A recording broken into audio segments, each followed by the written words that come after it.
All right, welcome back to Three in the Key, brought to you by FineBet, where there are no snubs, only all stars. Me and two of the coolest dudes in sports journalism break down the NBA, from the matchups to social media shade to fashion. I'm Daniel Tran, and here with me from the Western Conference, it's Sandeep in the Bay. And as always, Henry Curry, aka Henny Curry, coming in from Southern California, but repping the Eastern Conference today. Okay, Sandeep, I got to ask you a question, dude. You need to win a dunk contest. Who do you pick to represent you? Aaron Gordon, San Jose's finest. Let's go, baby. Oh, no. you got to go with Vince Carter, baby. You got to go with Vince Carter. Henry, who do you got? I got Aaron Gordon. Look, I love Vince Carter, but let's be honest now. Like the best dunk contest was like in 2016. Was Zach Aaron Gordon got robbed. Yeah, and Aaron Gordon got robbed. So he got robbed like I've never felt older than today, but you two saying that you pick Aaron Gordon over Vince Carter. Jesus Christ, guys. Look, Vince Carter is the greatest dunker of all time, like no doubt. But if we're talking about like just like dunks and like an all-star game, like dunk contest, Aaron Gordon, I think, has some of the best ones ever, if not the best one ever. All right, yeah. I mean, I can't argue with there. Like the one where he had the spinny guy and he did the 360, like freaking blew my mind. But under the legs, yeah, since we're talking about like the dunk contest, let's go to the All-Star game, man. A lot of announcements happening this past week. LeBron James and Kevin Durant are the two captains, and we got a bunch of first-timers, actually. Julius Randle, Zion Williamson, Zach LaVine, thank God, made it. I was really scared that guy was going to get snubbed. And then Jaylen Brown, your boy Henry Curry. He's been having a great season. But let's get to the most heavily debated part of the All-Star game, which are the snubs.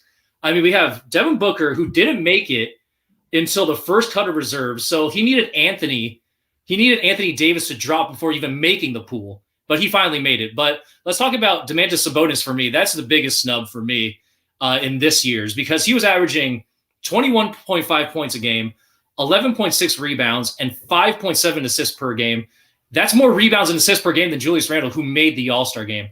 And, with all of these snubs, like there's been a lot of noise about how expanding each team to 15 players might be in the near future, just so that this debate doesn't happen again.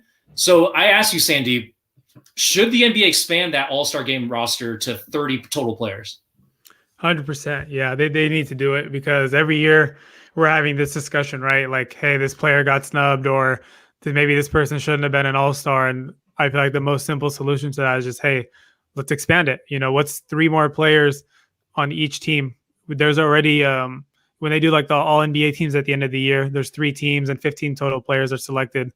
Like, you're not doing like 4 players each, right? You have 3 teams to make it equal. And so it gives you like 3 starting fives, or like three units of 5, right? Within the All-Star game, because some guys don't want to play a lot. Like LeBron is probably going to play like 5 minutes maybe this year, because he's already not happy about having the All-Star weekend. So but yeah, it sucks, man, because there's guys that are left off every year. Like Book shouldn't even have been left off. Like, he's in it now because he's replacing AD, but he should have been in it from the jump. Mike Conley maybe should have been in, because Utah is doing great. Tobias Harris, and Sabonis, like you said, a big one too. So the easy choice is just to expand it. All right, Henry, you got to tell me, should it be expanded to 30? I would say yes, but I think it's just like it's all going through tradition now, in terms of like how big the roster is for the All-Star games. They're just equivalent to how big a regular NBA team roster is. But I think it should, because there are way too many snubs now, and like especially with the amount of talent there is now in the NBA, I think it's not going to do any players justice. Because last year we had Jimmy Butler, Bam Adebayo, Chris Middleton. There's so many guys that were in the All-Star game last year, Trae Young, Kemba Walker, that are not in it this year, which is crazy to think, So I think there does need to be like a little change in the formatting.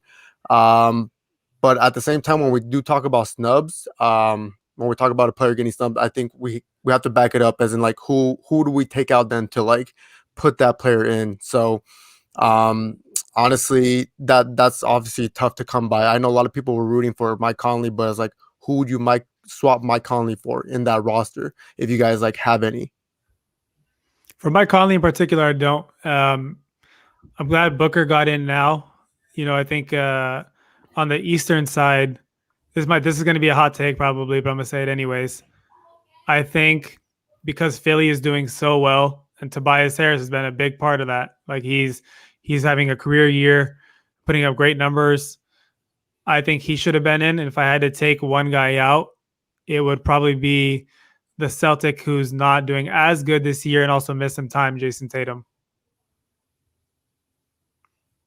No, yeah, I agree. For me, like if I'm looking at this list right now, I think for Demantis Sabonis, I think he should replace Ben Simmons, man. It's like as much as Ben Simmons has kind of come on as the season has like improved, but he's not all-star. He's carried that team, bro. Yeah. He's carried that team. So I mean, if you're looking for a representative on the 76ers who has the best record on the Eastern Conference, it's Joel Embiid. And I think that if you get Demantis, who I think has been a better player overall, I think he replaces Ben Simmons for me. What do you think, Henry? I don't think Ben Simmons deserved to be an all-star this season. Honestly, I think there was a lot more qualified candidates to take that spot. And I think Sabonis should have been one of them. I mean, the Pacers right now are 4th in the Eastern Conference. They don't have Victor Oladipo anymore. And Sabonis has been carrying that team. Yeah, how did they not get one guy? I didn't even know they were 4th in the East. They for sure should have had one guy. Yeah, which is crazy to think. And it's just like, okay, like when you think of swaps, like Ben Simmons has been, yes, he has a lot of talent, but he's been so stagnant through his short career that you expect a jump, or you expect, a certain breakthrough season that's like, wow, we know he's not a scorer. We know his play is through facilitating, but he hasn't done anything out of the extraordinary from what's his standards that makes him like a bona fide all-star this season, especially in such a competitive landscape right now. So Sabonis should have been it. Another guy that could have replaced Ben Simmons is Jeremy Grant. Jeremy Grant is having a terrific season for the Pistons. Probably their only reliable and consistent player, but he went from 12 points per game last season to 24 points per game this season. If that's not an all-star not worthy, then like what is, So that's why they need to expand the roster. There's too many. I think for Grant's case, like the numbers are definitely there. Just they factor in like the team success too, and obviously Detroit is among the worst teams in the league. And the reason I said I had Jason Tatum out is obviously he's a talented guy, his numbers are good, but Boston is below 500 right now. And I think Jaylen Brown has been more consistent than Tatum has this year. And Tatum also missed 2 weeks of action because of COVID protocol. And so we're just missing some games too. I thought either a guy like Sabonis or maybe a Trae Young or Tobias Harris should have been in. So expand the rosters. Let's start the petition, guys. Right here on FineBet. So I hear you guys, and I love the arguments, but I'm going to make an argument for the other side and just keeping it to 12 per side. There is a certain prestige for me when it comes to the NBA All-Star Game. Expanding it, I feel like to a certain extent, kind of cheapens it a little bit because now it's a little bit easier to get in, right? I mean, everybody like has these numbers that they can get in, but there's a certain special, I guess, achievement on making the All-Star Game. I mean, out of the hundreds of players that are in the NBA, only 24 of you are selected. Expanding it even by that little amount for me, I'm just thinking about it. I'm like, it's not as cool as it probably could be if they just kept it to that certain number. It's only 3 more, Dan. Come on now. Listen, man. Listen. I'm just making the argument for the other side.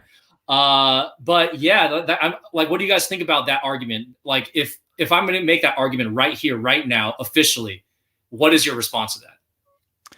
I mean, I get it. Like, it's an exclusive thing, right? It's only 12 people on each side. And so it's a very like selective group, but like I said, I don't think like adding 3 more is like a huge deal. And because like Henry mentioned, there's so much talent in the league and we got 30 teams in the NBA and team rosters are what, like 16 players or 17 players? Like on a like that's like the regular, I think now that each team has or something.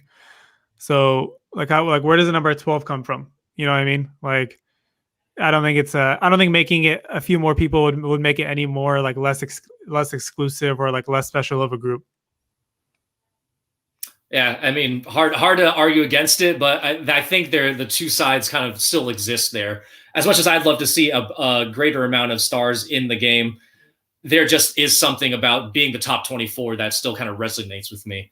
Real quick, But I if just we're want to say that if you want to look at it in like different terms, like I understand where you're coming from in terms of like value, because the more there is of something, the less value it has. So obviously Right. the more roster spots there are, the less fulfilling it feels, because it's like, okay, there's like more spots open this year. So because when you look at the reserves for the West, Damian Lillard and Donovan Mitchell being reserves for the West. First of all, Donovan Mitchell is the best player in the best team in the league, and Damian Lillard is another generational superstar that is very underappreciated. So it's like, if those guys are on the bench, like, then who really deserves, to be named an all-star? So I agree with you on that. Like, keeping that restrictive short list in terms of the roster spots, it's kind of like Bitcoin. Bitcoin is finite.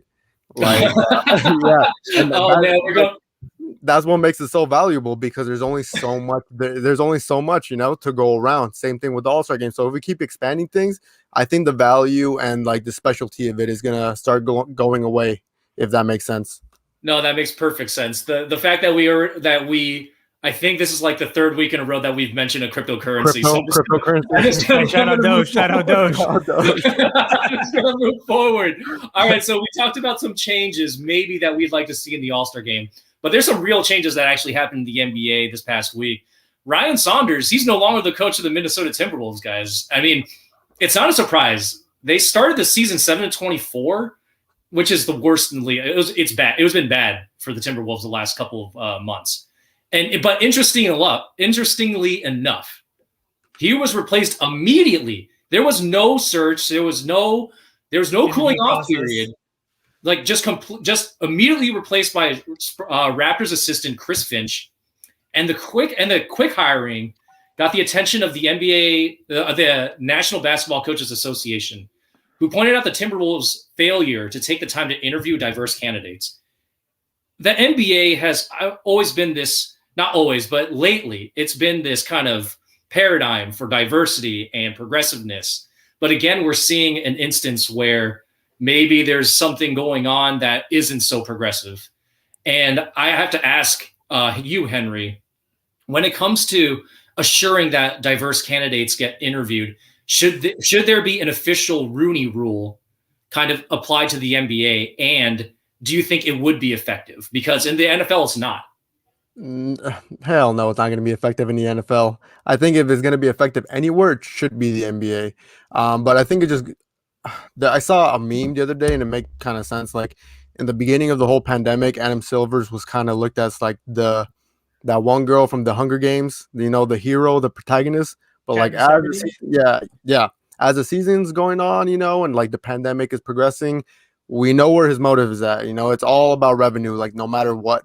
So, and just making quick decisions and stuff. And now he's kind of like the antagonist in this, where he's just allowing these type of things to happen. I'll name you an overqualified candidate that it's been too long that they don't have a head coaching position. Becky Hammon could have easily been the first female head coach in the NBA. And for the Wolves to immediately go, they hired immediately there's a statement put out saying that, yeah, they want to investigate something like that, because so was this all premeditated, like they already had someone. And I don't think that should be the case. They should have an interim coach during that process. They're interviewing, different types of candidates with different backgrounds. Stephen A. Smith, when Steve Nash got hired as a head coach, he looked at it as white privilege. And like, to an extent, I don't disagree with him, because it's like Steve Nash has no prior head coaching experience. He has no prior experience, in the coaching staff at all. So it's just like, he is a former player and a former, or like an up and coming Hall of Famer, of course, but that doesn't translate into being a good coach. He's gonna be put into a good situation, yeah, but it's like some other, more reliable candidates and more qualified candidates should have, gotten that spot over Steve Nash for sure. So what's your thoughts on that, Sandeep? Yeah, I think, first of all, honestly, I think Ryan Saunders was let go a little bit too early. Like, yeah, I know their record was horrible, but D'Lo's been in and out of the lineup. Cat missed time, I think, in the beginning and once he got COVID. And so, when you don't have your two best players around, like it's kind of hard to win games. And so like it's and then he did make the move recently, right, to put Anthony Edwards into the starting lineup, and Cat was coming back, and now D'Lo got hurt, so it's just like I think it was a little unfair.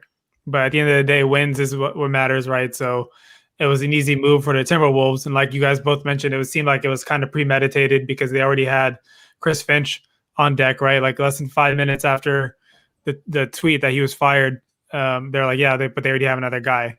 And of course, you're going to have candidates in mind when you're about to fire your coach. You're going to have like a few guys, right? Like, hey, let's interview these people. But the fact that they didn't even do that is definitely unfair, to the black coaches or just to people like Becky Hammon, people of color and minorities in the NBA who are just being treated unfairly because they should have at the least been given interviews. It's like you guys said, you'd think the NBA would be better about this because they have been in the past, but the way they've been handling things over the past like month or so, or just the season in general, it hasn't been that good at all. Yeah, I mean, you can shout from the rooftops, diversity. You can try and champion it as much as possible. You can hashtag as much as possible, but unless there's no action, there's no change. And that's kind of what's happening with the NBA right now, in my eyes, is that, they have that reputation for being progressive, but what do they really have to show for it? In this case, they moved on from one white dude to another white dude. There was no kind of interview process that we saw, that anybody saw. And like, it just screams of privilege, and it doesn't feel right. And if the NBA wants to continue that kind of aura of, progressiveness, at least they're going to have to make some changes. And I think at least with the NFL to make it seem like they're kind of all in on that diversity stuff with the Rooney Rule. So I think the NBA could probably use something in the rules stating that, teams have to be able to publicly say that they're interviewing these people.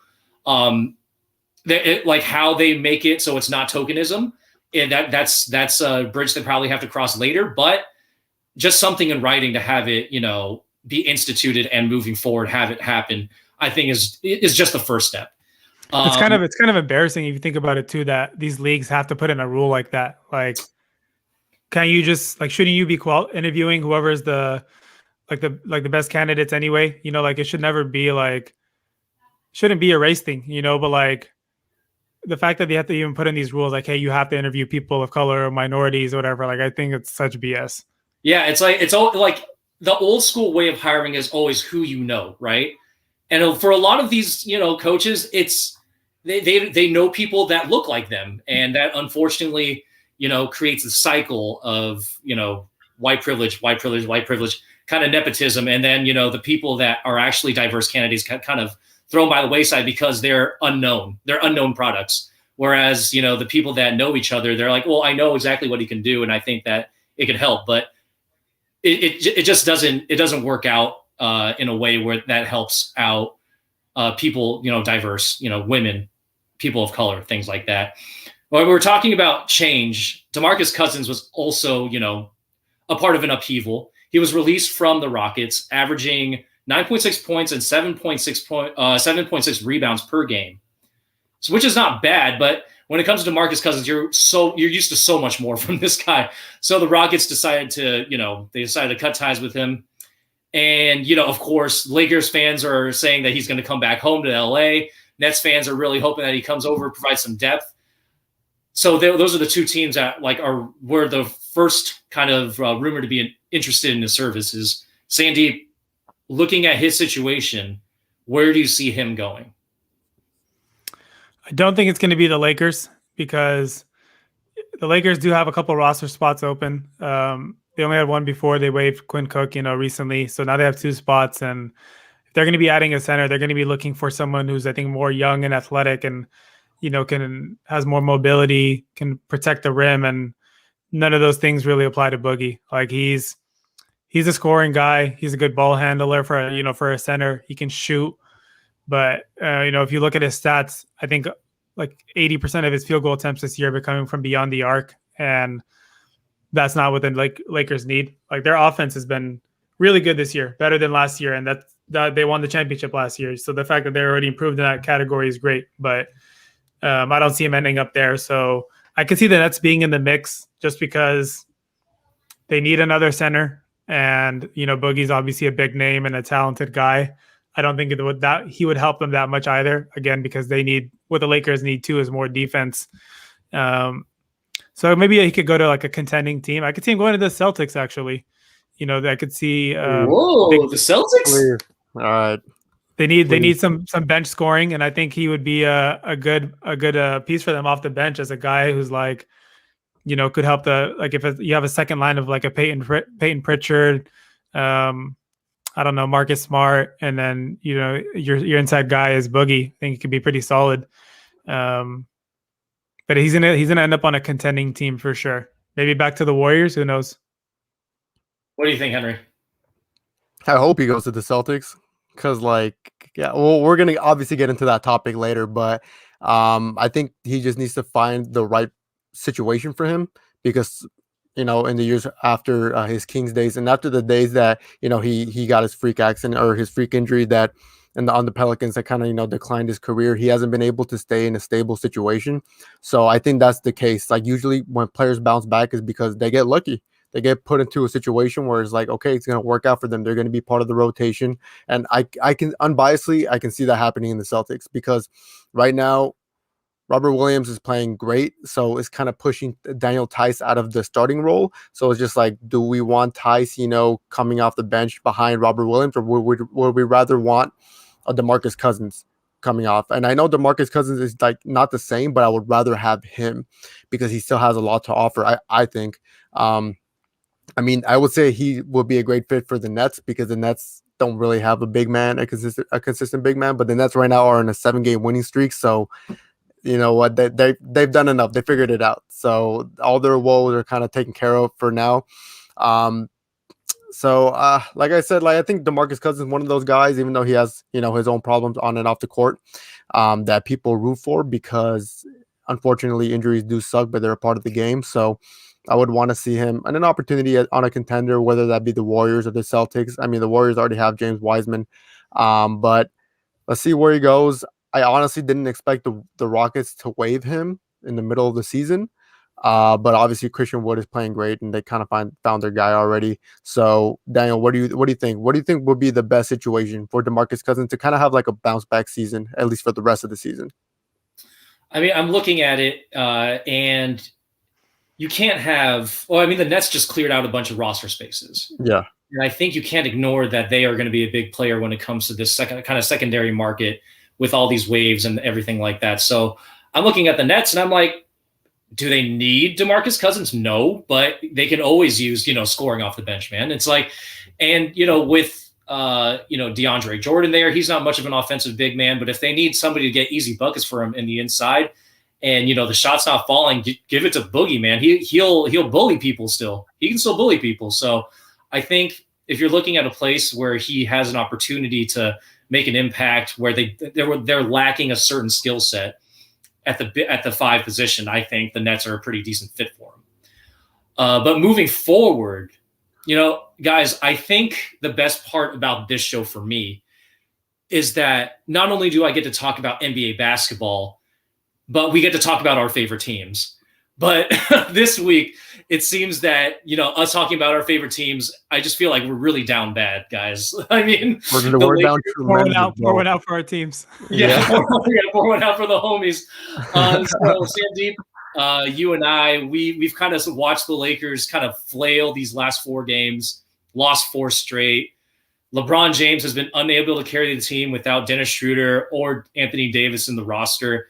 And it is tough. It's tough to see such a talented team suffer so much with these injuries and COVID things. Ashmir is just laughing in the comments because her Dubs are looking good, but the Lakers not so good. It's okay. We'll ask her the question about which team is looking better come playoff time. Yeah, the Warriors are 8th in the West. So let's calm down, Ashmir. We'll see y'all in the postseason. They're doing relatively good for the roster. Enjoy these regular season wins. All right. So we talked about the Lakers, but at least they're in third place in the West still, right?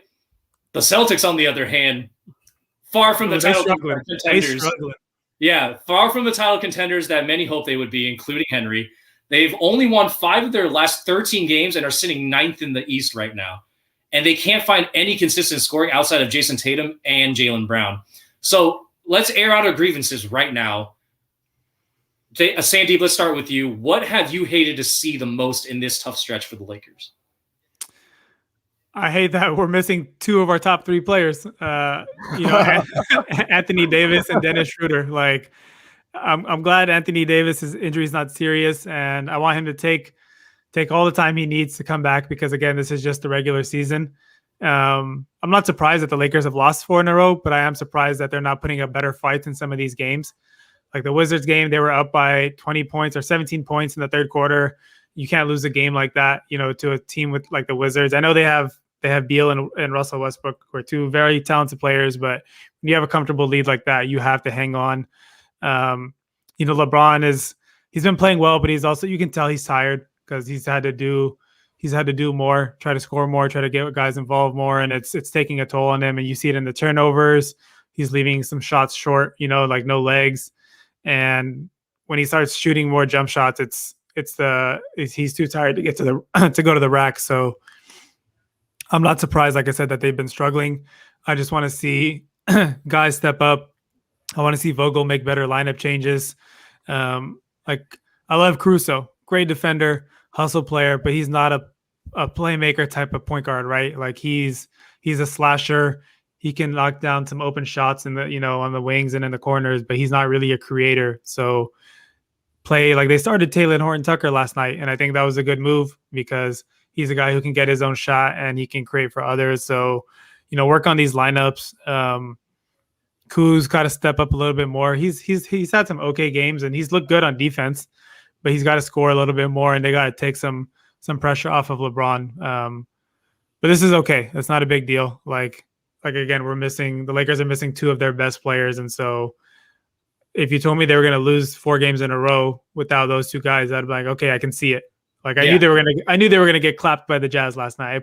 I tweeted about it like 4 days ago. I'm like, this is going to happen. And so am I surprised it happened? Not at all. All right. So Henry, I mean, you've been having a tough time for about half of the season now. So when you're watching the Celtics team, what is the thing that, gets your blood boiling the most? Honestly, Daniel Tice, he makes my blood boil. And God, it's just, I'm not saying he's a bad player, but I'm just saying we need a decent big man. And Robert Williams, he's emerging as that, but when we need scoring down low for sure. And we don't have that. And Kemba Walker, you know what? I love him as a player, but if you're not going to find the opportunities within these games to, get back to your stride and everything, at this point, you can't blame your injuries. You can't blame your knee injury because you should be good by now, to kind of get back into your rhythm. But he's not. He's shooting 1 for 13 from behind the arc. Yeah, super inconsistent. And just the Celtics in general, too, because when I see Jason Tatum, pull up late game in a clutch time situation from 3 instead of early in the shot clock, I'm like, okay, his sidestep 3 is always a high percentage shot, but every time he comes up the court and he decides to pull up immediately, most of the time they don't go in. And I noticed that, and I'm like, okay, and I can notice the Celtics players getting frustrated with each other. There's a lot of frustration and kind of finger pointing too. And you know what? We don't have Marcus Smart. I'm going to point that out. I realize even more how much of a glue guy he really is. He's not just an energy guy. That's your best defender. Yeah, he's our best defender, and we need that so much. And yesterday, starting Jeff Teague at point guard, was Peyton Pritchard dead? No, give that guy the starting role when Kemba's out, because that guy coming out of his 4th year in college, usually those type of players don't transition well into the league for some reason. But Peyton Pritchard has been able to prove a lot of people wrong and prove himself right and how prepared he was for the league. So obviously lots of finger pointing. That's something I don't like. It's kind of breaking that Celtics chemistry, and I can kind of see it on the court, by the way Jason Tatum looks at, other players and whatnot. Kemba's smiling after missing, a 3 or a free throw and stuff. And I'm like, what's going on, like You're but you're on the other side crying. I don't cry, man. I get excited, but like we shouldn't lose to the Hawks by that much.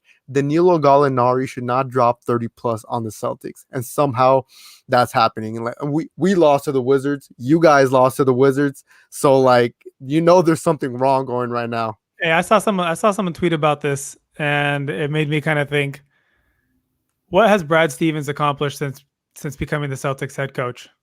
Is he part of the problem? I don't think so, because he took the Celtics to the Eastern Conference Finals for 3 of the last 4 seasons. So that's a pretty, like, not a lot of coaches make the conference finals. I think we should applaud that. And who was in his way before, the 2019 season? LeBron. Nobody got past LeBron. So I wouldn't give him a pass necessarily, but he needed to capitalize. 2019 playoffs was horrible. They got a gentleman swept by the Bucks, and then 2020 we all saw what happened with the Heat. It's just like I don't think at this point it's like we need another player to take us over the top too. But Brad Stevens, I wouldn't really blame Brad Stevens much, because he has, like I said, he's been taking him to the conference finals, and not every coach is able to do that. But so you don't think that he's getting tuned out? You know what? Not necessarily. Maybe by Jason Tatum, because I've been reading a lot of reports that when it comes to Jason Tatum's relationship with other teammates, they're not as stable as people tend make them out to be. Like, I didn't know before reading a Sports Illustrated article by Chris Mannix that Jaylen Brown and Jason Tatum are still kind of getting to know each other off the court, and they don't really talk off the court, which I found a little weird. I'm like, you kind of expect these people to be a little bit tighter, after playing, several years, and you guys are the duo of that team. You need to hang out like every single day. Exactly. So it's just like, Jason Tatum was talking, and he was like, yeah, like, I think this season I want to get to know Jaylen more, because I know he's more vocal on these things and I'm not, and stuff. So it's just different dynamics, and I want to say different egos colliding, because I think every team, faces their own sort of like, ego strike or anything like that. But at this point, I knew this was going to be a bad season. Like, I knew it. Like, I thought this was going to be a good season for the Celtics, because they did great last year, like overperformed, right? Everyone's expectations. And I was like, Jaylen Brown is emerging, Jason Tatum's emerging. Like, this team is probably gonna like revamp their roster, add more guys, and they didn't really do that. So, but like, still with the talent you guys have, like, I'm surprised you guys are sitting at under 500 and in 10th place right now. Like, I was definitely expecting better. No, you want to know why I knew it was a bad season coming? Because we signed Jeff Teague and Tristan Thompson. Like, that's the best we did in the offseason in terms of shout out Danny Ainge. Yeah, and I'm like, when I saw that, I was like, are you serious? Like, and I wrote an article about it saying, like, Jeff Teague is not the player that he was in the Hawks. Tristan Thompson is not really going to do much in the rotation, and all those things. Like, unfortunately, they're right. And Kemba, I knew Kemba wasn't going to be the same. Like, you can tell his confidence is so down under right now. If y'all can move Kemba somehow, like by some way of the basketball gods, get rid of him. Yeah, he's down bad. But you know who we need? We need this guy. Oh, you need a trash commentator, because he's really doing a great job. That's my go right there, bro. You don't talk to him like that. All right, well, let's move on to the week ahead. I have one game that I'm really excited about, actually, before the All-Star break. Bulls versus the Suns, man. Bulls versus the Suns. We have 2 All-Stars on that team that are looking to really prove themselves to the lead-up. You got Devin Booker, who for the last 4 games has averaged 28.3 points on 56.9% shooting from the field. And then Zach LaVine, dude, he is on fire, dog. Like, 32.2 points per game on 56.2% shooting from the field the last 5 games. So, Sandeep, you looking at these 2 young all-stars, who comes out in this matchup? Talk about who comes out with the win or with a better individual performance? Ooh, let's go with both. The win, I will give the upper hand to the Suns, just because they're a better team, more experienced team, one of the best defensive teams. Who's going to have the better performance individually? Zach LaVine. Yeah, like, he's been balling this year. And I had one of my fantasy teams, and I'm thankful that I do.